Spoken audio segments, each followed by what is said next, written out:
What's going on, guys? Hope y'all are having a great day out there today, guys. You know, I can't really do an unboxing video on this thing. However, some different guys were asking about, kind of giving a rundown of what I all did to the car, what I all put on it in the build. So we can't do a normal unboxing, but I'm going to do a little video here on my Tekno ET48 2.0 build. And guys, this thing was an absolute pleasure and just awesome to put together.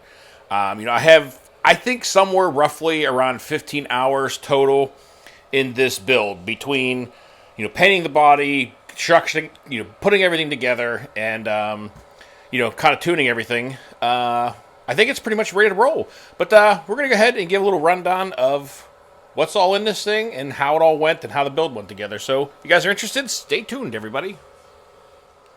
All right, guys. Well, I figure we'll start from the outside and work our way in. So the body, got this thing all trimmed out. You get a clear body with the kit. Trimmed it all out and painted her up. I decided to go with the Tamiya PS16. Metallic blue was the color choice, backed with the PS1 white. And guys, I think the body, it came out really nice. This is only like the third body I've painted, I think. And it came out really nicely.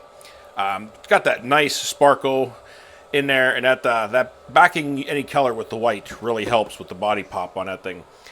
Next, decided to go with a set of the Proline buckshot tires on this thing. I heard a lot of great things about these tires. A lot of people really like them. I know at the indoor track that I run outdoor in the wintertime and I like to go up to, a lot of guys were telling me that they really like these tires on the track. So decided to go with a set of these and see how they work out up there. Definitely curious to see how this thing in general jumps and handles. And we will be taking this thing out here very soon. Just not going to be running it in the mud and water and all that stuff. It's not going to be a basher, guys. At least for now. This is mainly going to be a race, fun car, using on the tracks and doing stuff like that. I might take it to the BMX track when it's dry out. But I'm not going to be plowing this thing through the mud and water down at the motocross track anytime soon. But, all right, so moving on after that, we decided to go with the M2C Racing front steering block. The stock one is plastic. Went with the aluminum upgraded one on here because I hear that these do crack and break rather easily on front impacts. So I went with the upgraded version with that from M2C. Also, got the rear M2C chassis brace on this thing. And what's great, guys, is I got all these parts before I even started to build. So it was nice. I got to just build it up with all these parts on there. And decided to finish it off with the M2C Racing chassis that they make for the Tekno ET48. Nice chassis, super light, everything fit up beautiful with all the factory stuff. With all the M2C stuff, everything always fits up just how it's supposed to. So, other goodie we got from M2C was the shock caps. They are an emulsion cap shock. There is no bladders in these. And I got these set up on there with the stock oils at the moment. I didn't go with any other heavier oils. I went with what the factory recommended on this thing, which was kind of a good tune. But I did go with the emulsion shocks and got these things set up how they're supposed to. And guys, the suspension just feels... I have never felt suspension just so smooth and just perfect. I'll be curious to see what it's like when it's actually launching this thing at the tracks and doing stuff with it. But it feels great so far. All right, well, we'll move on into the electronics and what we got set up in here. I decided for now to throw a Spectrum receiver in this thing, and I have it linked up to my DX5C transmitter. I'm really happy with that transmitter. It works good. I might decide to upgrade this to a better transmitter receiver combo at some point. But for now, in my experience level, it's going to work out great. As I get better with it, I might decide to get something differently. But for now, that's what I'm going to run in here. Who knows, guys? I could run this thing for one winter, and we could turn this thing into a basher next summer. So, who knows what's going to happen? But motor and ESC combo. Decided to go with the Tekno RX8 Gen 3 ESC and motor combo. This is capable of 4S. The motor is a 2000 kV motor, and I am running the stock 34 tooth spur with a 18 tooth pinion at the moment. Really, this was the closest gear that I had at the moment. I don't know what gearing I want to run on this thing, honestly. I'm going to experiment a little bit. I also have a 16 tooth coming and a 15 tooth coming. But and also, I got the steel version of the spur gear because the stock one is a plastic one. I know that they work on, trying to go with lightweight. But I did order the metal one because in case I break it, I'm just going to upgrade it. But so I did go with the Tekin setup, and guys, I got the battery hooked up this thing tonight when I got it all set up and just drove it around my garage for a moment. And I mean, this power and how smooth it is just amazing on this combo. I cannot wait to actually take this thing out for a rip. But with this combo, I mean, you have to solder everything together. All your leads, make everything.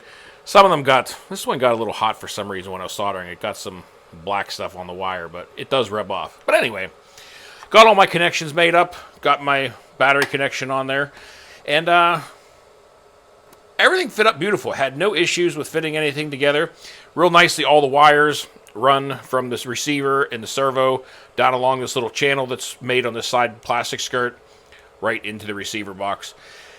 As far as servo goes, I decided to go with the high-tech D951TW. Heard a lot of people really liking the servo. Now, it might not be the fastest one out there, but it has a lot of torque and it is super smooth. So I decided to go with this one and give it a try. And just so far from running it on the bench in the driveway in my garage, I mean, it is just, it's really amazing the difference in this car and how smooth everything is, suspension, electronics, and everything, versus just your normal basher. I mean, I love my bashers and I'll always be a basher. But it is just crazy with these race builds on just how fine precision everything is. Like little things like how all your hinge pins fit with your rear hub carriers, that all the adjustments that are down there to make it so you have no slop whatsoever, and you can always adjust it and tighten it up if there any slop starts to create. I mean, just the little things that they do to these cars are just amazing, and the technology and the engineering that went into them. I mean, there's a reason why they are a little more expensive, because there is a lot of engineering and planning and stuff put into them. So, but anyways, I've been yakking here for a long minute.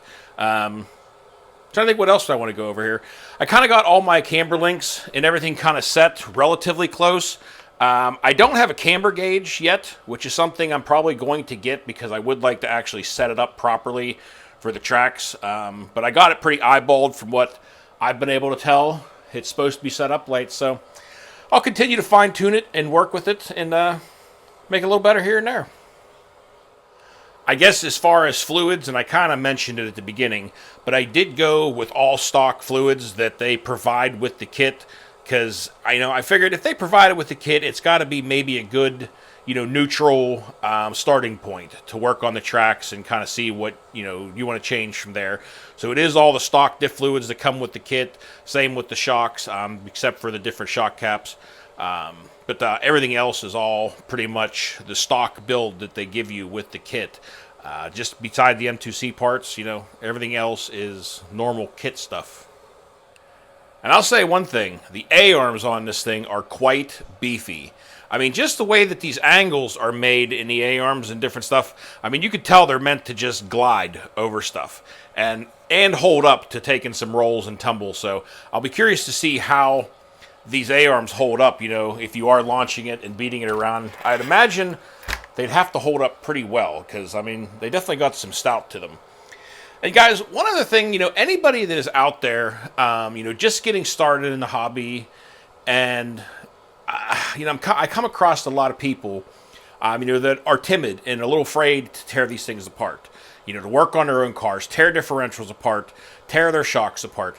And I mean, guys, honestly, the best advice I could give, other than just diving into it and figuring it out, would be to grab a build kit. Maybe not the Tekno. This might be a little bit more than what you want to get into, but it's still not a bad kit at all. I mean, they have a great instruction manual with it. But, pick yourself up a Tamiya kit, something along those lines, that you can build the car from scratch. I mean, there's a great satisfaction in building one of these things from the ground up. I mean, every single screw, nut, O-ring, washer, you have to put it together. I mean, the shocks come in bags and pieces. So it's a great learning experience, you know, if you're just getting started in it, on how to work on them, how the car's built, and, you know, the general pieces that go with each part of the car. So one piece of advice, if you guys are getting started, pick yourself up a build car. You know, 150, 200 bucks, you know, for Tamiya kit. Build it, and it'll give you at least a pretty good idea of what and how these cars are put together, and gain a lot of confidence on being able to tear apart anything else in the future. Well, guys, I know we've been sitting here yakking and showing this thing for a while, and I just kind of wanted to do a, you know, relatively quick video and showing, you know, the build and how it came out, and, you know, what I've done to mine right off the bat and how she came out, because I'm pretty proud of it, to be honest with you. I mean, for my first, you know, major build like this, you know, I built other smaller stuff, but as far as for my first major build like this, I mean, I'm really happy with how it came out. It looks great. I'm really happy with the performance so far of it. As far as any other little bits and pieces, I mean, all the shock towers are aluminum. All the steering blocks are aluminum in here. And it's crazy because they give you the numbers left. There's certain screws, there's certain colors that are right-handed thread and left-handed thread. Lots of crazy little technology pieces and ideas that the way that they put this together. You know, it's really, just really a great build overall. But I'm not going to keep you guys any longer. Hope you guys enjoyed the video showing the new Tekno ET48. Next video on this, hopefully we'll have it at the track and ripping it around and have a little fun with it. Or we might just take it out somewhere to the BMX track and give her a little rip, you know, because the electronics aren't really waterproof in this. So I can't go out there submerging this thing and getting it disgusting. So if it's going to go to the track, it's got to be a dry day. But I hope you guys enjoyed the video. So until next time, y'all, be safe, be careful out there. Peace out, everybody.